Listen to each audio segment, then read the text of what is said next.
Mutual fund series के आज के एपिसोड में आप सभी का स्वागत है।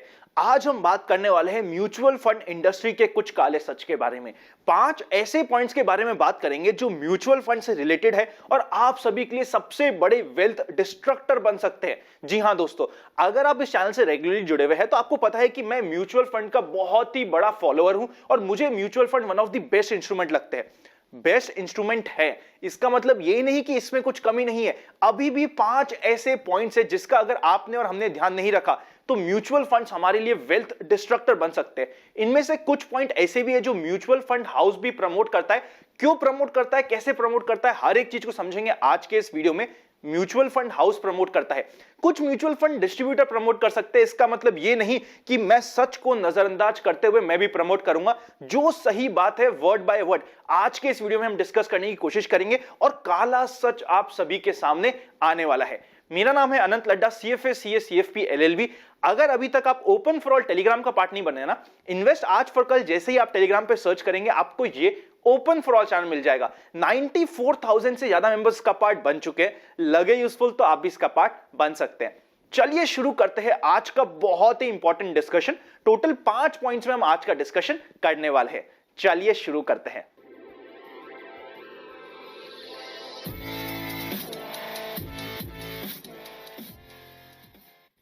जो सबसे पहली मिस्टेक और सबसे पहला इंपॉर्टेंट पॉइंट होता है वो NFO के रिलेटेड होता है।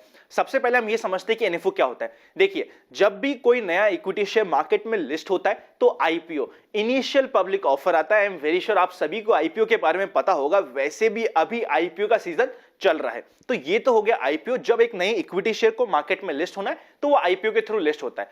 जब एक फंड हाउस को एक नया म्यूचुअल फंड लॉन्च करना होता है तब आता है NFO, न्यू फंड ऑफर। एक ऐसा फंड जिसका ना तो हमारे पास कोई ट्रैक रिकॉर्ड है ना पास्ट एक्सपीरियंस है, बट एक नया फंड आ रहा होता है मार्केट में, उसे NFO कहते हैं। जब भी कोई NFO आएगा ना मार्केट में आपको हर जगह ऐड दिखेंगे, चाहे वो यूट्यूब हो या फिर हो किसी भी न्यूज चैनल पे, हर जगह आपको ऐड दिखने स्टार्ट हो जाएंगे कि देखो एक ऐसा फंड आ रहा है जो आज तक कभी नहीं आया। एक ऐसा फंड आ रहा है जो अगर आपके पोर्टफोलियो में नहीं है तो आपका पोर्टफोलियो इनकम्प्लीट होने वाला है। एक ऐसा फंड मार्केट में आ रहा है जो आज तक का सबसे बड़ा वेल्थ क्रिएटर होने वाला है। एक ऐसा फंड मार्केट में आ रहा है जिससे रिलेटेड हर एक मैनेजमेंट, जैसे जिस भी फंड हाउस का नया ऑफर आएगा उसके टॉप मैनेजमेंट के हर एक जना बोलेगा उसकी पर्सनल ओपिनियन है। ध्यान से समझिएगा, उनकी पर्सनल ओपिनियन है कि यह आज तक का सबसे अच्छा फंड है, इससे ले लीजिए। अब हमें क्या करना है, देखिए मेरी पर्सनल ओपिनियन ये होती है, जब भी कोई NFO न्यू फंड ऑफर आता है ना मार्केट में, म्यूचुअल फंड हाउस का काम है बेचना। वो तो बेचेगा, लेना है नहीं लेना वो आपको और हमें लॉजिकली सोचना पड़ेगा। मुझे पर्सनल ओपिनियन से कोई फर्क नहीं पड़ता, चाहे किसी की भी वो पर्सनल ओपिनियन हो। मुझे क्या चाहिए, मुझे किसी भी म्यूचुअल फंड का ट्रैक रिकॉर्ड चाहिए, किस तरीके से उसमें एंट्री या एग्जिट होती है ये चाहिए, क्या है रिस्क रिवॉर्ड रेशियो, उसी के साथ साथ कैसा रहा है ट्रैक रिकॉर्ड, बुरे टाइम में कैसा किया है, कैसी है कंसिस्टेंसी, कैसी है पास्ट परफॉर्मेंस। हर एक चीज मुझे जरूरत है, उसके बिना मैं किसी भी म्यूचुअल फंड में इन्वेस्ट नहीं करता। ऑल ऑफ अ सडन एक ऐसा फंड जिसकी कैटेगरी में, देखिए जो भी नया NFO आता है ना वो एग्जिस्टिंग कैटेगरी का आता है। फॉर एग्जांपल लार्ज कैप में कोई एक NFO आ गया, मिड कैप में एक NFO आ गया। क्या हमारे पास मिड कैप, लार्ज कैप या जो भी कैटेगरी हो उसके बाकी फंड्स अवेलेबल नहीं है? है। क्या बाकी फंड्स का ट्रैक रिकॉर्ड अवेलेबल नहीं है? है। क्या बाकी फंड्स किस तरीके से परफॉर्म करता है ये अवेलेबल नहीं है? है। जब हमारे पास ऑलरेडी ऑप्शंस अवेलेबल है तो unnecessary all of a sudden एक ऐसा फंड जो पहली टाइम लॉन्च हो रहा है वो सबसे बेस्ट फंड कैसे हो सकता है? ये देखिए आपको और हमारे माइंडसेट के साथ खेलने वाली बात हो गई है। आपको हर जगह न्यूज हो या फिर यूट्यूब हो या कोई सा भी प्लेटफॉर्म हो, हर जगह उस NFO की न्यूज मिलेगी। इतना बताया जाएगा आपको कि हर जगह आपको यह बताया जाएगा कि क्यों ये सबसे अच्छा फंड है। बट NFO को हमें लाइफ में, हमारी पूरी की पूरी म्यूचुअल फंड के इन्वेस्टमेंट लाइफ में कंप्लीटली अवॉइड करना चाहिए। कभी भी हमें NFO के पीछे नहीं जाना चाहिए। मैं पर्सनली ना तो खुद NFO में कभी इन्वेस्ट करता हूं, ना ही अपने किसी भी इन्वेस्टर को सजेस्ट करता हूं कि आप जाके NFO में इन्वेस्ट कर लो। बाकी आपको समझना पड़ेगा कि क्या आपके लिए अच्छा है। एक ऐसा फंड, कैटेगरी सेम है, एक ऐसा फंड जिसमें आपके पास ट्रैक रिकॉर्ड है, परफॉर्मेंस है, हर एक चीज अवेलेबल है, या फिर ऑल ऑफ अ सडन आया हुआ एक नया फंड जिसके बारे में आपको कुछ भी नहीं पता, जस्ट आप किसी भी XYZ की पर्सनल ओपिनियन में उस पर इन्वेस्ट करने का प्लान कर रहे हो, ये आपके लिए सबसे बड़ा वेल्थ डिस्ट्रक्टर हो सकता है। फाइनल डिसीजन है आपका। अगर आपका डिस्ट्रीब्यूटर भी आपको NFO प्रमोट कर रहा है ना, उसका 2 कारण हो सकता है, या तो उसे पता नहीं है असलियत के बारे में, या फिर वो आपका वेल विशर नहीं है। दोनों ही केस में आपके लिए होती है बहुत ही डेंजरस सिचुएशन। तो ये हो गया है पहला पॉइंट कि हमें एनएफओ से हर समय बच के रहना जरूरी है। सेकेंड पॉइंट की तरफ चलते हैं। सेकेंड पॉइंट आता है लॉक इन फंड से रिलेटेड। देखिए, दो टाइप के फंड होते हैं, एक ओपन एंडेड फंड, एक क्लोज फंड। दोनों को समझने की कोशिश करते हैं। देखिए, ओपन एंडेड फंड में हम जब चाहे बाय कर सकते हैं, जब चाहे सेल कर सकते हैं। हमारे पास कोई रिस्ट्रिक्शन नहीं होता कि आप 5 साल, 10 साल या XYZ टाइम होराइजन तक एग्जिट नहीं कर सकते। उसी के अगेंस्ट क्लोज एंडेड फंड में क्या होता है, आपने एक बार इन्वेस्ट कर दिया, आप 5 साल, 3 साल या 10 साल जो भी उसका एंडेड का पीरियड है, तब तक आप उसमें से एग्जिट नहीं कर सकते। हमें क्या करना है, हमें कभी भी क्लोज एंडेड फंड को यूज ही नहीं करना। अगर आपने ऐसे एक म्यूचुअल फंड में इन्वेस्ट किया है जिसमें अगर 1 साल से पहले आपने निकाला, 1% का एग्जिट लोड है तो चलेगा, वहां पे हमें सिर्फ एग्जिट लोड देना पड़ रहा है, ये तो हमें एफडी में भी देना पड़ता है, तो ये कोई इशू नहीं है। इससे मैं क्लोज एंडेड फंड नहीं बोलता। क्लोज एंडेड फंड वो होते हैं जो आपको फंड निकालने ही नहीं देते, ये हमें समझना पड़ेगा। और क्लोज एंडेड फंड दिए ही क्यों जाते, ताकि आपके पास कोई ऑप्शन ही ना हो, चाहे वो परफॉर्मिंग फंड हो या नॉट सो परफॉर्मिंग फंड हो, आपको तो उस फंड के साथ बना रहना कंपलसरी हो जाता है अगर आपने क्लोज एंडेड फंड ले लिया। इसलिए मेरा पर्सनल ओपिनियन है, कभी भी हमें क्लोज एंडेड फंड के साथ आपको नहीं बांधना चाहिए। इसमें एक क्वेश्चन ये आने वाला है, अनंत आप कहते हो कि हमें म्यूचुअल फंड को 5 साल, 10 साल, 15 साल के लिए इन्वेस्ट करना है, तो क्यों ना हम 5 साल, 10 साल, 15 साल के लिए क्लोज एंडेड फंड में इन्वेस्ट कर दें। देखिए, लॉजिक सिंपल सा है, हमें 5 साल, 10 साल, 15 साल के लिए इन्वेस्ट करना है, वो हम हमारे गोल से मैप करके उसे इन्वेस्टमेंट को मैनेज भी करेंगे, पर ऐसा नहीं होना चाहिए कि मैं किसी से निकल ही नहीं पाऊं।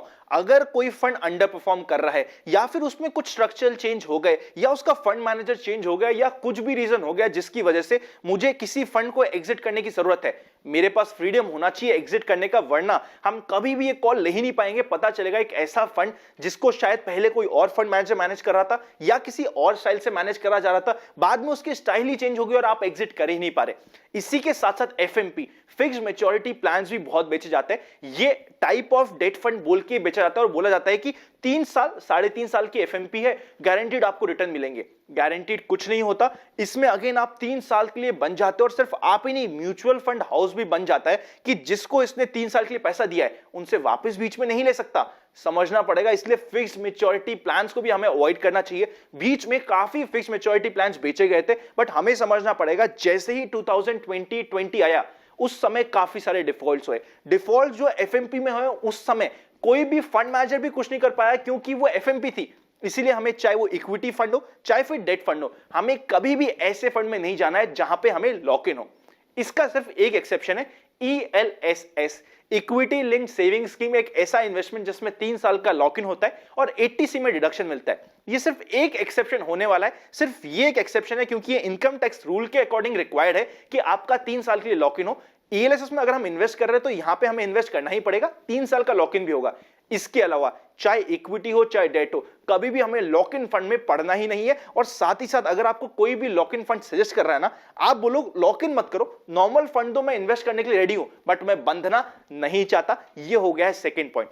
पहला पॉइंट हुआ है हमें एनएफओ को कभी यूज नहीं करना, सेकेंड पॉइंट हुआ है हमें लॉक इन फंड को कभी यूज नहीं करना। अब चलते हैं थर्ड पॉइंट की तरफ। थर्ड पॉइंट आता है डाइवर्सिफिकेशन के रिलेटेड। डाइवर्सिफिकेशन के बारे में ना सबको इतना बताया हुआ है कि सब समझते हैं डाइवर्सिफिकेशन की इंपॉर्टेंस, और डाइवर्सिफिकेशन करते करते कचरा कर देते हैं।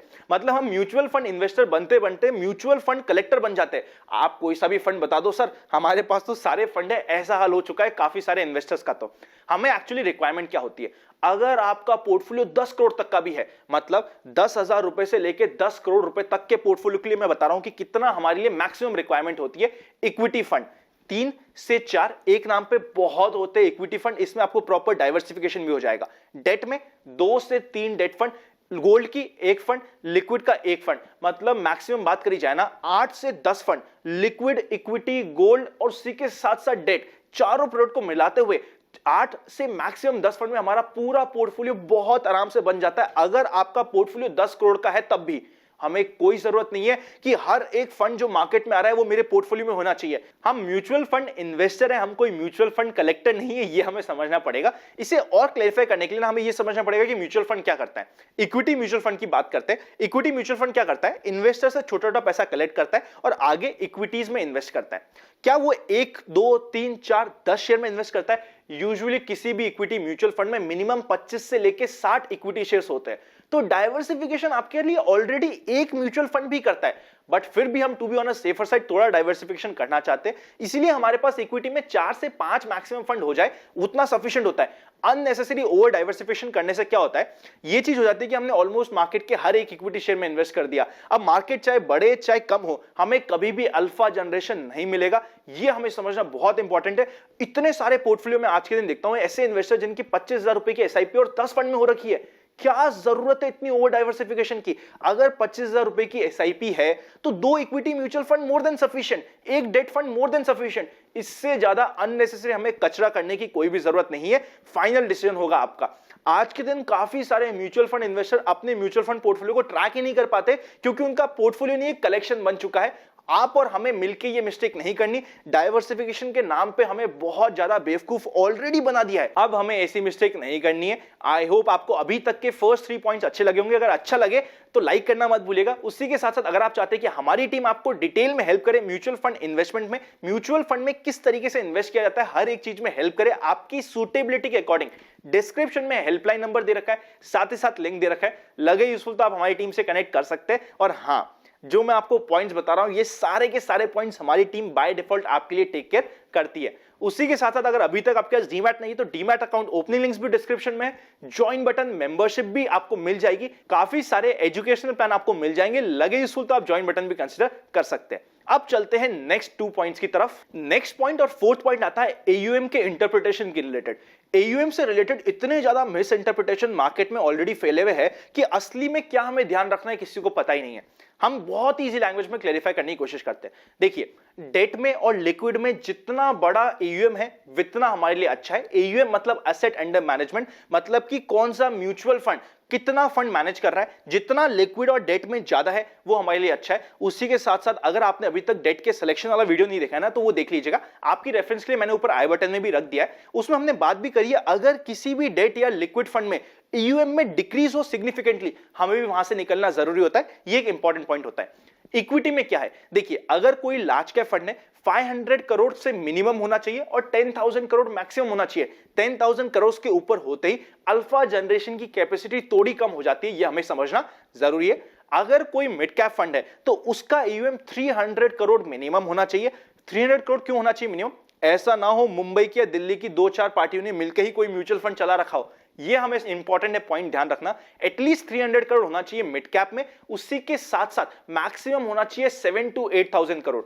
स्मॉल कैप की बात करें तो वापस 300 करोड़ मिनिमम और मैक्सिमम स्मॉल कैप में हो सकता है 5,000 करोड़। अगर इससे ज्यादा होता है तो हमें थोड़ा सा कॉशियस होके एटलीस्ट हमारी नई एसआईपीज के ऊपर ध्यान देना जरूरी है।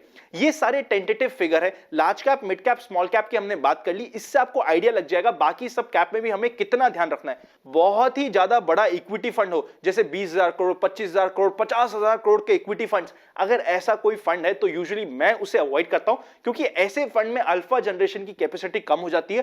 फंड हाउस तो बोलेगा ये चीज कि देखो हमारा 20,000 करोड़ का फंड है, डूबोगे तो आप नहीं, आपके साथ बहुत सारे लोग और भी डूबेंगे। हमें इसका पार्ट नहीं बनना। हमें ये देखना है, हमें एक साइजेबल फंड चाहिए, बट बहुत ज्यादा एक ही स्कीम में इन्वेस्टमेंट हो जाए, उसमें अल्फा जनरेशन की कैपेसिटी कम हो जाती है। यह भी हमें ध्यान रखना जरूरी है। अब चलते हैं फाइनल पॉइंट की तरफ। फिफ्थ और सबसे बड़ी मिस्टेक, इससे बड़ी मिस्टेक मैंने आज तक म्यूचुअल फंड इन्वेस्टर्स को करते हुए नहीं देखी। ध्यान से समझिएगा इस पॉइंट को।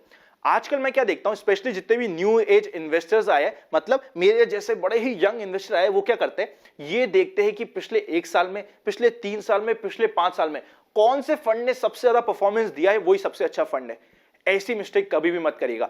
1 साल की अच्छी परफॉर्मेंस किसी भी म्यूचुअल फंड को नंबर 1 पे ला सकती है और 1 साल के अंडर परफॉर्मेंस किसी भी म्यूचुअल फंड को नंबर 5 पे ला सकती है। मुझे बेस्ट परफॉर्मर चाहिए ही नहीं, मुझे मेरे पोर्टफोलियो में विराट कोहली, सचिन तेंदुलकर, धोनी चाहिए, कंसिस्टेंट परफॉर्मर। उसी के साथ साथ बहुत सारे पॉइंटर्स को ध्यान में रख के किसी भी फंड को मैं चूज करता हूं। सिर्फ 5 परफॉर्मर को चूज करके हमने चूज किया ना कोई भी फंड, यूसुफ पठान तो हमारे पास बहुत सारे आ जाएंगे, पर कंसिस्टेंट लॉन्ग टर्म परफॉर्मर नहीं आएगा। ये हमें समझना जरूरी है। रीसेंट एग्जांपल दूं ना, सिर्फ एक एग्जांपल दूंगा, बहुत सारे एग्जांपल आपको लाइन लग जाएगी एग्जांपल की, सिर्फ एक एग्जांपल देने की कोशिश करता हूं। Nippon tax saver fund. ये एक ऐसा फंड है जो मैंने पर्सनली अपने इन्वेस्टर को टाइम एंड अगेन मना किया है कि इस फंड में XYZ कारण है, थोड़ा सा एक डिटेल्ड रीजन है जिसकी वजह से ये फंड मुझे पसंद नहीं आता था और कभी भी हमने हमारे इन्वेस्टर को इसमें ज्यादा सजेशन नहीं दिया, यूजुअली इसको मना ही किया कि इसको हम अवॉइड कर सकते, बट क्योंकि ये नंबर 1 फंड था 2 साल पहले, हर दूसरा इन्वेस्टर इसके पीछे भाग रहा था। पिछले 2 साल में इतना अंडर परफॉर्म करा इस फंड ने जिसकी कोई हद नहीं है, ये हमें समझना पड़ेगा। सिर्फ अगर हम 5 परफॉर्मेंस देख के किसी भी फंड को चूज करेंगे ना, तो आज आप देखोगे कि फार्मा फंड सारे के सारे नंबर 1 पे आ चुके हैं। क्या अगले 10 साल भी फार्मा फंड नंबर 1 पे रहेंगे? 10 साल तो छोड़िए, 1 साल पुराना जाके देखिए, क्या 1 साल पहले भी फार्मा फंड नंबर 1 पे थे? 1 साल पहले फार्मा फंड को कोई पूछता नहीं था, सिर्फ 1 साल की आउट परफॉर्मेंस आई और pharma as a whole number 1 जा चुका है पिछले 5 साल में। ये हमें समझना पड़ेगा, सिर्फ पास्ट रिटर्न्स को देख के कभी इन्वेस्टमेंट नहीं किया जाता। यूजुअली हम हमारे इन्वेस्टर्स के लिए 21 क्राइटेरिया पे एक एक चीज को ध्यान में रखते हुए फंड सेलेक्ट करते हैं। मुझे कभी भी बेस्ट परफॉर्मर चाहिए ही नहीं अपने पोर्टफोलियो में, मुझे चाहिए कंसिस्टेंट परफॉर्मर, मुझे चाहिए सचिन तेंदुलकर, मुझे नंबर 1 परफॉर्मर नहीं कंसिस्टेंट परफॉर्मर चाहिए। इस चीज का हम हमारे इन्वेस्टर के लिए ध्यान रखते हैं। आप चाहे कहीं भी इन्वेस्ट करें, हमारी हेल्प चाहिए तो डिस्क्रिप्शन में सारे लिंक और हेल्पलाइन नंबर आपको मिल जाएंगे। हमारी हेल्प नहीं भी चाहिए ना, तो एटलीस्ट खुद भी कभी भी सिलेक्शन करते वक्त सिर्फ पास्ट रिटर्न्स के बेसिस पे सिलेक्शन मत करिएगा, ये सबसे बड़ा धोखा होता है। उसी के साथ साथ मुझे देख के बड़ा ही आश्चर्य होता है, जिस भी साल जो भी म्यूचुअल फंड हाउस या mutual fund AMC number 1 perform करती ना, वो इसी चीज को इतना पब्लिसाइज करती है कि पिछले 1 साल में हम नंबर 1 रहे। अरे सर, 1 साल के लिए हम इन्वेस्टमेंट करते ही नहीं है म्यूचुअल फंड में, हमें म्यूचुअल फंड में 5 साल 10 साल 15 साल 20 साल के लिए इन्वेस्ट करना है। 1 साल के रिटर्न्स दिखा के कोई भी फंड आपको चेप जाएगा, इससे बच के रहिएगा। आई होप आज के 5 पॉइंट्स आपको यूजफुल लगे होंगे। अगर ये यूजफुल लगे तो लाइक करे बिना मत जाइएगा। I am targeting minimum 5000 likes आने चाहिए। इसके अलावा कुछ और भी पॉइंटर्स होते हैं म्यूचुअल फंड्स में जो हमें ध्यान रखने होते हैं, बहुत ही जल्दी हम वो भी वीडियो बनाने की कोशिश करेंगे। अगर अभी तक आपने दोस्तों के साथ वीडियो शेयर नहीं किया ना, क्या कर रहे हो यार, ज्यादा नहीं, सिर्फ 5 दोस्तों के साथ इस वीडियो को शेयर कीजिए और अपना प्यार देना मत भूलिएगा। मिलेंगे नेक्स्ट वीडियो में, तब तक happy investing and I will see you very soon.